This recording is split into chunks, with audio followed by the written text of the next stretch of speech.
Okay, so it's a little bit after 8. I'm going to go ahead and start and tell you thank you very much for joining us on the call tonight.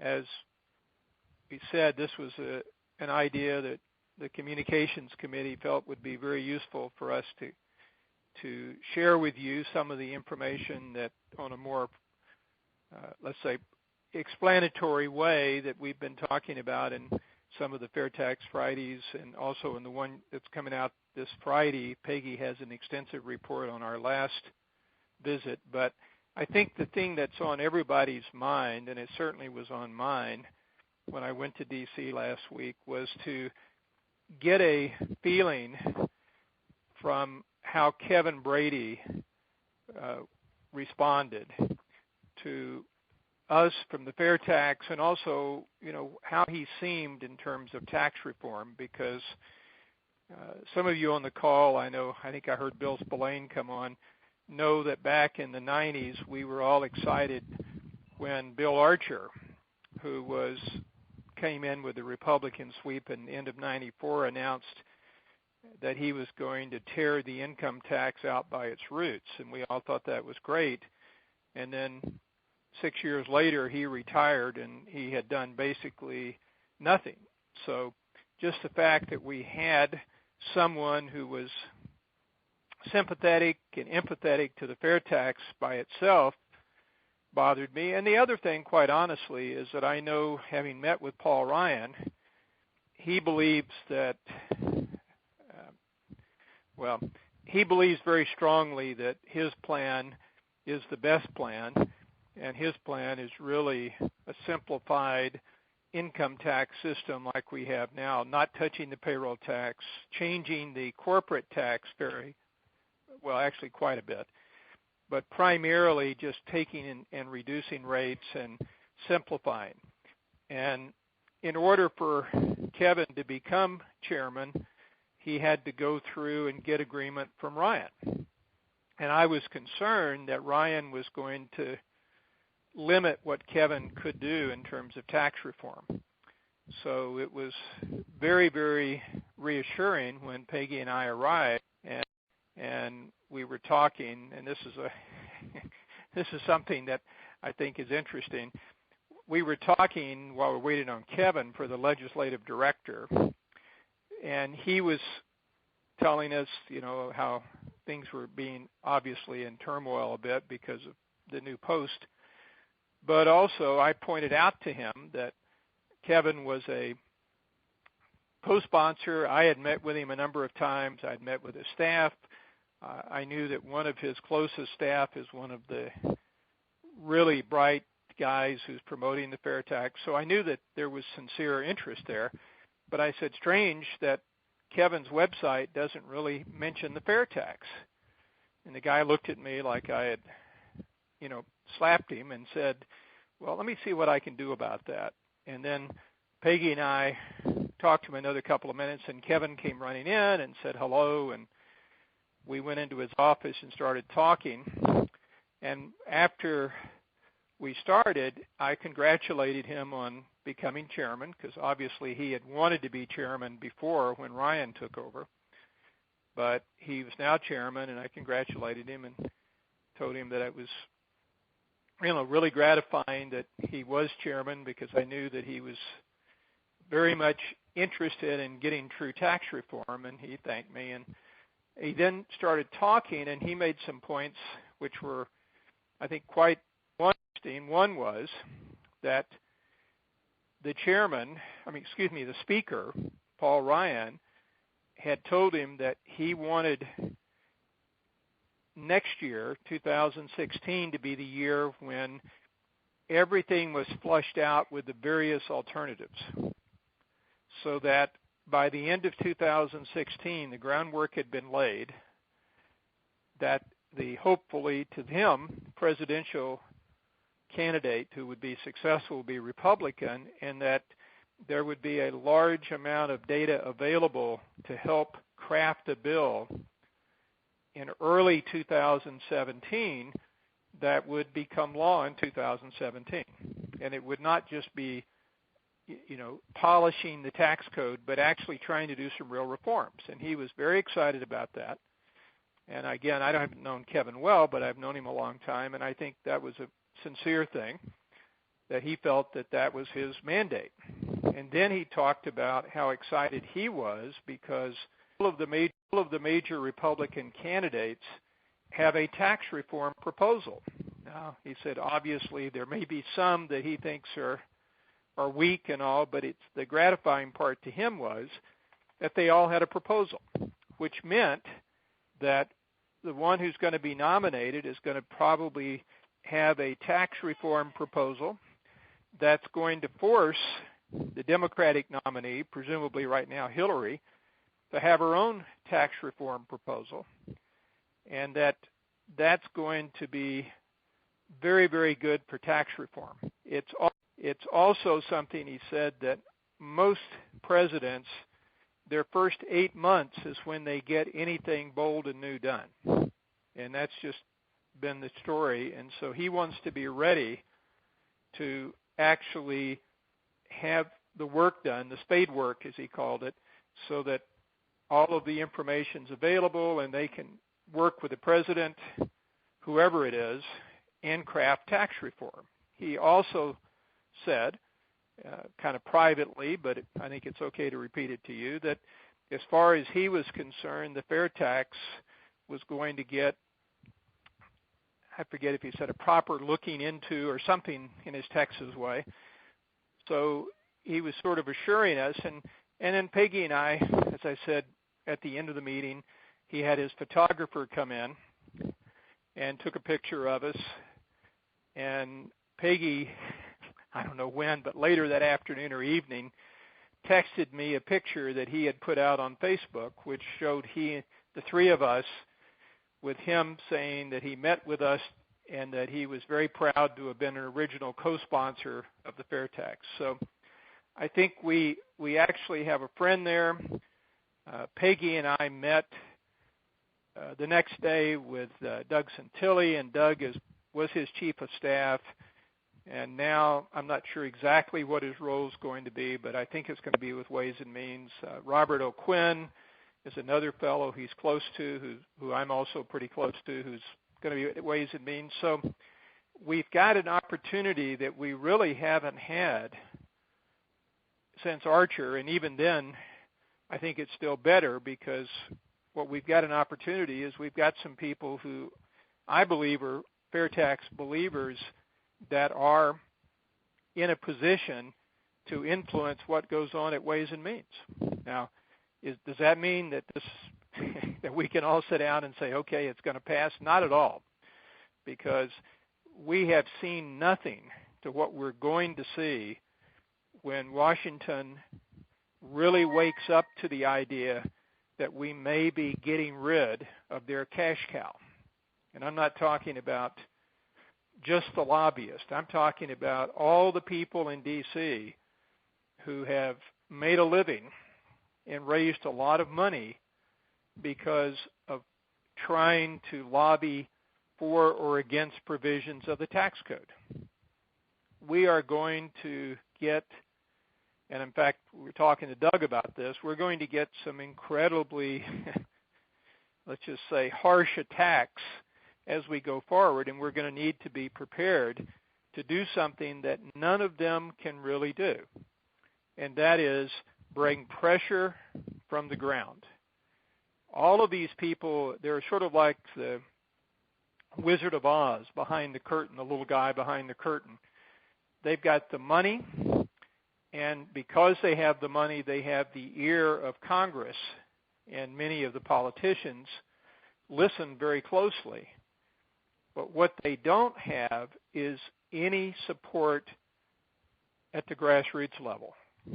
And honestly, that's the support that's going to decide where a particular individual moves as far as tax reform. It's not going to be, in my estimation, who puts the best economic policy out. That's going to be important. We've got to be even with anybody else, which is going to be easy to do. And it's not going to be who spends the most money. because we don't have a chance to meet their money, but it's going to be who can activate the most people at the grassroots level who will actually pick up the phone, send an email, go to a meeting, go to their office, and demand that if they're going to do tax reform, do real tax reform, don't do fake tax reform. And the reason that it's, I think, so critical next year is that if we get fake, what I'll call fake tax reform, where we have someone like Rubio, let's say Rubio becomes the nominee, and Rubio has his thing, and let's say it goes to more consumption, because everybody's agreeing that we need to, even on the Democrat side, that we're going to need to have a more consumption-oriented tax system. Once that's passed, all of the members are going to say to you when you go to their offices and you talk about the fair tax, if it isn't the fair tax, you know, let's let this one have a chance and see what happens. Let's see if it works and get back to me. So we're talking about an opportunity in 2017, which if we're not successful, we may not get again for 3 or 4 or 5 years. Because if they are able to get in something that allows them to do what they did in 86, which is make over 10,000 changes since 86 to what was supposed to be a tax reform bill, they're not going to willingly change anything for a number of years. So that's why I think it's important, but I do believe that we've got a real opportunity, and it's interesting to me that thanks to the efforts of all of you and many, many people not on the call, Peggy and I were up there, and we had an opening and called Jim Bridenstine's office in Oklahoma and said, you know, we've got an opening. Can we come in and see the congressman? Would he have time? And they came back and said, well, which of these 3 times best fits your schedule? That's the kind of attention that we've never had, and we didn't pay a dime to Bridenstine. And we had a similar thing happen with Woodall. You'd expect it because he's one of the chief sponsors, but we've had that happen with Lynn Jenkins from Kansas. We've had it happen with more and more members because they see the fair tax as a viable alternative, but more importantly, they see that the fair tax, and I've had a number of them tell me this, is the only plan that has any constituent support.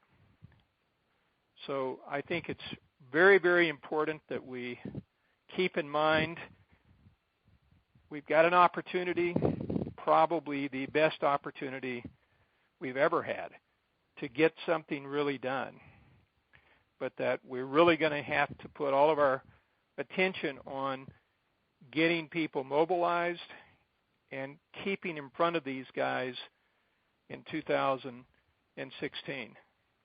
But first time, and I've been doing this since 1990, and this is the first time that I actually feel that there is an opportunity to make a fundamental change. Now, one thing that I'll share with you, which I think is something that you may want to put in your quiver of arrows to shoot, is that one of the reasons that some of the Democrats are now listening to us more, and they are, is because we're pointing out how the income tax itself is being evaded at such a massive rate.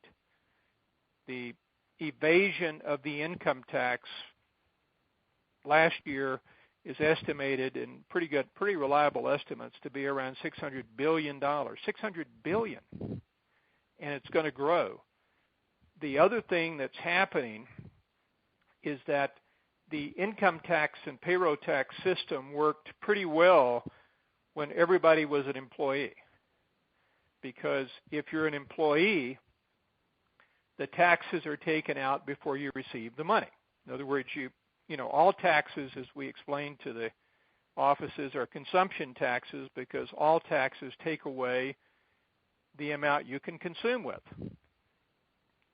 but you can either tax before consumption, which is what the income tax and payroll tax does. And by doing that, their compliance rate of those W-2 taxpayers is very, very high, 98% or whatever. It's very, very high. It's very hard to evade. But now we're growing into an economy where in 2020, an estimated 40% of the economy of people working out there in the field are going to be 1099 employees, or not employees, consultants. The compliance rate for 1099s plummets like falling off a shelf because they have so many more opportunities to protest what they believe to be improper use of their money, so they just don't pay the tax. So evasion's going to continue to grow. It's probably going to double again in 5 or 6 years, and it's going to make the income tax almost unsustainable. And the people who they're going to have to look to try to raise additional money are people on W-2 forms. Well, the constituencies that are on W-2, a lot of them are labor unions, government workers, lower paid income workers, at various types of companies. Those are constituencies that have traditionally been Democrat constituencies. And that is something that they look at and they don't think it's fair, obviously, that their constituents are going to have to bear a larger and larger thing. But when I ask them if they in the last 5 or 6 months had an opportunity to get a service or know of one at a substantial discount if they paid cash, almost all of them smile and say, well, yeah, and one aide told me that he could go get a haircut and he would be paying, I think it was $18 with a credit card and $12 for cash. And I asked him why that was that discount. Was it for accounting purposes? And he sort of, meekly smiled and said, no, I'm assuming the guy's not reporting it. Well, that's pretty much what you're going to find when you talk to your friends, that they know there's a huge amount of evasion. It's growing. So we're getting an interesting ear in Democrat offices. We're getting people taking notes. I've never experienced that before, honestly. I've always been treated by most of those offices as sort of I don't know what, but just somebody they had to tolerate for 10 minutes and then they'd have another meeting. But we've actually had to terminate meetings because we had other meetings. They kept asking questions. So I think it's a very positive thing. We've got a real opportunity. We've got, unfortunately, Ben Carson is not doing well, but we've been meeting with his economic advisor. I think he was pretty close to coming out with a sales tax proposal. Whether it would have been the fair tax exactly, I don't know. We're obviously in communication with Huckabee. I met with him in Florida. I talked to Cruz. I've been in communication with their tax people. Cruz's plan, by the way, if you look at it closely, could easily morph into not a flat income tax, but a sales tax and then the corporate value-added tax. So he was very interesting when I talked to him, and his staff sort of winks that you're not going to be too disappointed if he's elected, Steve.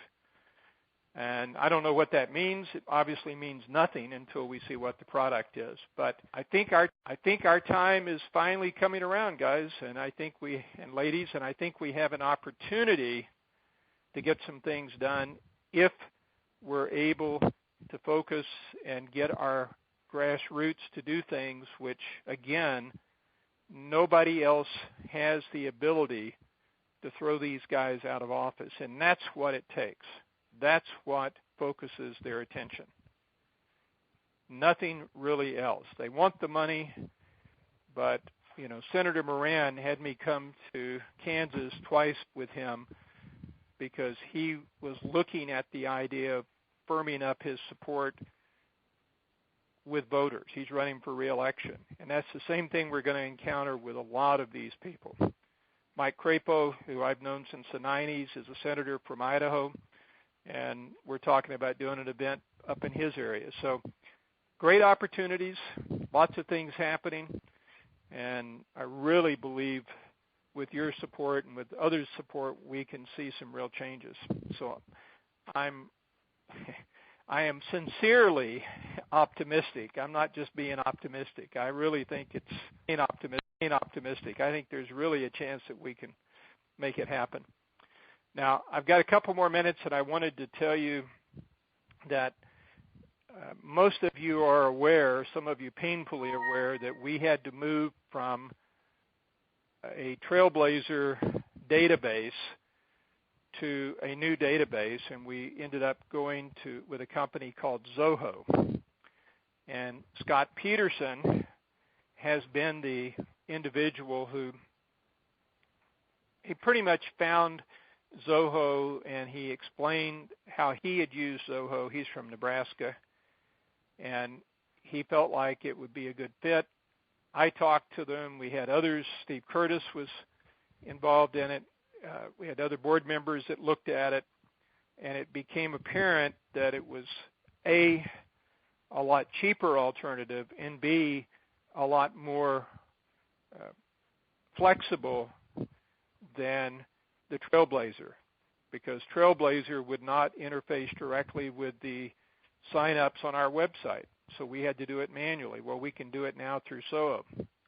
So Scott told me that as of today, that he can prepare reports showing who the people are that donated in your particular district, your state, when they did, how much they did, where we have phone numbers, he can pull the phone number. Where we have addresses, which I think is in almost all of them, we can pull the addresses, and we can put together mailings, which we've been able to do through Larry Ward and political media. But we can do all of those things, and he's got a couple of other people who are training up on the system that'll be able to get you those reports. But Scott volunteered. I asked him if it was okay, and he said to give out this email address. It's Scott, S-C-O-T-T, at Chase, C-H-A-S-E, marketing, M-A-R-K-E-T-I-N-G, LLC.com. Scott at Chase Marketing LLC.com. And if you email Scott and tell him what you're looking for, now bear in mind he's a volunteer like all the rest of us are, but he will get you back the report, or at least get information about it back to you and let you know when you're going to receive it. But the exciting thing is, at long last, we are able to get these reports, and I think it's going to make it a lot simpler going into 2016. So we've got about 5 minutes. I think I've covered the points I was supposed to cover. Aaron, can you unmute Randy and make sure if there's anything else that he wanted me to cover? Yeah, this is Randy Fisher down in Ocala, Florida. I'm hoping you can hear me now. I can. Let me add two things.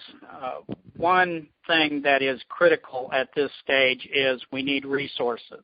Get resources. We need to ask people to support the 1040 Club, to make a one-time donation of $10 or $25 if they can.